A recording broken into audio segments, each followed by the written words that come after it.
আসসালামু আলাইকুম বন্ধুরা। এই তো আমি ডিপে ফ্রোজেন করে রেখেছিলাম সিম, আর সেটাই বের করলাম, সেটাকে আজকে রান্না করব। এই যে সিমটা প্রথমে একটু বের করে রেখেছিলাম, বরফ গলে গেছে। আর এখন এটাকে সুন্দর করে ভাজি করে নিব। তাই কড়াইতে দিয়ে দিলাম পরিমাণ মতো সরিষার তেল, তারপরে দিয়ে দিলাম পেঁয়াজ কুচি আর রসুন কুচি, তারপরে মরিচ দিয়ে দিলাম পাকা ২টা, দিয়ে সুন্দর করে এগুলোকে ভেজে তার মধ্যে দিয়ে দিলাম স্বাদ মতো লবণ আর একটু হলুদের গুঁড়া দিলাম।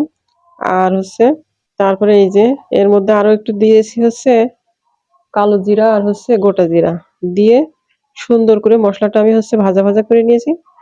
তারপরে এই যে সিমটা দিয়ে দিলাম, ডিপে রাখা সিম দিয়ে এখন আর কোনো কাজ নেই, জাস্ট এটাকে সুন্দর করে ভাজা ভাজা করে নিব।